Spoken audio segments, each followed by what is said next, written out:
Hello বন্ধুরা, আজকে সাধারণ খাবার, ঘরোয়া খাবার, রাতের ডিনার করব বেগুন ভর্তা আর রুটি।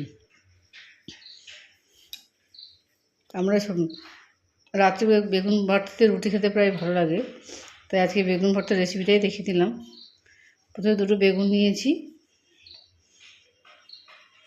একটা টমেটো আর একটা গোটা রসুন। বেগুনটাকে ধুয়ে প্রথমে তেল মাখিয়ে দেবেন। তেলটা আমি দেখাতে ভুলে গেছি। তেল মাখিয়ে দেবেন, সহজেই খোসা উঠে আসবে। বেগুনটাকে গুঁড়ি ভালো করে পুড়িয়ে দেবেন। তেল মাখিয়ে দিলে একটা সুবিধা হয় কি, সহজে উঠে আসবে, খোসাটা সহজে উঠে আসে। টমেটোটা দিলে খেতে খুব টেস্ট আসে। রসুনটা মধ্যে একটু ঘুরিয়ে ফিরিয়ে পুড়িয়ে দেবেন, ভালো সিদ্ধ হয়ে যাবে। বেগুন পরবর্তীতে একটুখানি এই টমেটো আর রসুন দেন, খেতে তো দুর্দান্ত লাগে। আমি এর মধ্যে পেঁয়াজ দেবো না, পেঁয়াজ ছাড়াই করব। আপনারা চাইলে পেঁয়াজের মধ্যে ভর্তা করতে পারেন পুড়িয়ে।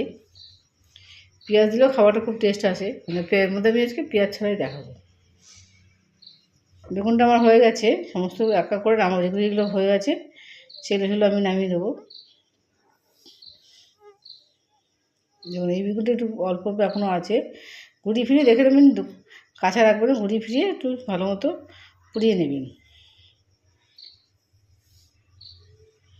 এখন তো আমাদের কাঠে রান্না হয়, উনুনে রান্না হয় না। বেগুন ভর্তা খেতে সবচেয়ে ভালো কাঠের উনুনে। এবার আমি জল দিয়ে ধুয়ে নেবো, জল দিয়ে ধুয়ে নিলে সহজে খোসাটা বেরিয়ে আসবে। বেগুনটা যদি এই পোড়া অবস্থায় যদি ভালো করে জলে ধুয়ে নিতে পারেন, দেখুন খুব তাড়াতাড়ি খোসাটা বেরিয়ে উঠে চলে আসছে। টমেটো খোসা থাকে, টমেটো খোসাটাকেও আমি ছাড়িয়ে দিচ্ছি।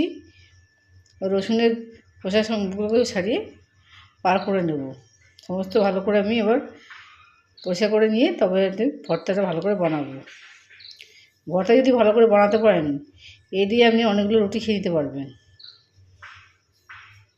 ছুরি দিয়ে একটু পেটটা কেটে নিচ্ছি, কেটে বোটাটাও আমি কেটে নেবো।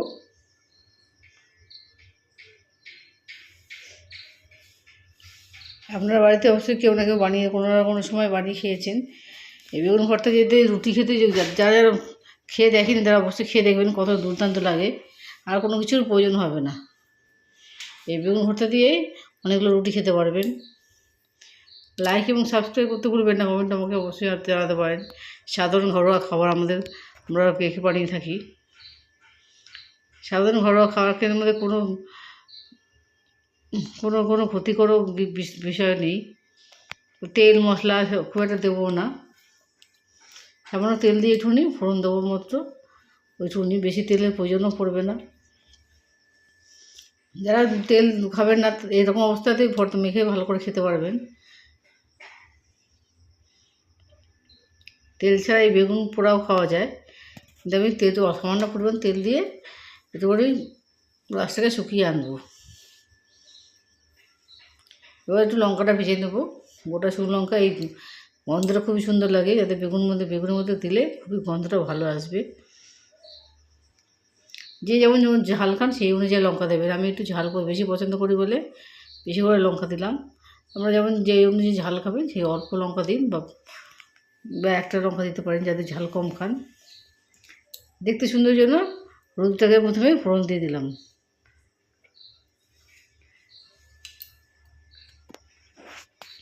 বেগুন দেখুন কত সুন্দর কালার চলে এসছে। এর মধ্যে যেহেতু টমেটো আছে, বেগুনের কালার কিন্তু খুব সুন্দর এসে যাবে। ভালো করে এবার নেড়ে চেড়ে গেলে একটুখানি মাখা করে নিয়ে আসতে হবে, শুকিয়ে আনতে হবে। শুকিয়ে এনে গেলে তারপরে পরিমাণ মতো আমি নুন দিয়ে দেবো, যাতে ঝোল শুকনো না থাকে। শুকনো ভালো করে শুকিয়ে আনো, যাতে টমেটোর রসটা বেগুনের রসটা ভালো করে টেনে একদম শুকিয়ে যায়। জল ভাত হলে ভালো লাগে না। তো কত সুন্দর মাখা হয়ে গেছে। আমার ভর্তাটা পুরো রেডি হয়ে গেছে। এবার আমি বাটিতে তুলে নিচ্ছি। এর মধ্যে আমি গরম গরম রুটি করবো আর বেগুন ভর্তা করবো, দেখুন খেয়ে নেবো ফটাফট। চাটু বসে দিয়েছি, আমি রুটি আটা মেখে নিয়েছি। বা লেচি করে আমি বলের আকার তৈরি করে নিয়েছি। সাধারণ গমের আটা, এর মধ্যে কোনো ময়দা নেই। ময়দা ছাড়া রুটি খাবেন, ময়দা অ্যাভয়েড করাই ভালো, ময়দা যত কম খাবেন ততই ভালো।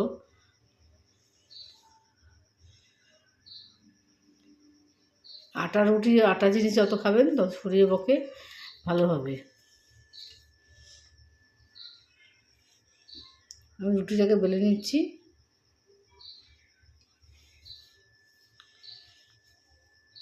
বেগুন ভর্তার সাথে ভাত খুব একটা ভালো লাগে না। ডিনারে বেশিরভাগই বেশি রুটি খাওয়াই দরকার। যারা ভাত খান তারা ভাতটাকে অ্যাভয়েড করবেন। রাত্রে বিশেষ করে রুটি সবসময় খাওয়া দরকার। যাদের সুগারের পেশেন্ট তারা এইভাবে খেতে পারবে, রুটি আর বেগুন ভর্তা দিয়ে খেতে পারবেন।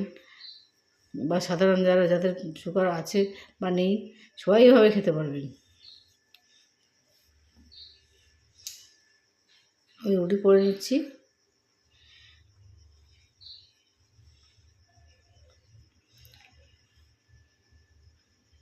যাদের তাড়াতাড়ি একসঙ্গে অনেকগুলো রুটি করতে পারবেন, আমি আর দুটো তিনটে করে একবারে করছি। একটা একটা করে রুটি করতে টাইম লাগে, যাদের খুব তাড়াতাড়ি করতে হয়। রুটি করবেন আর গরম গরম পরিবেশন করবেন। তো এই হয়ে গেল আমার বেগুন ভর্তা রুটি।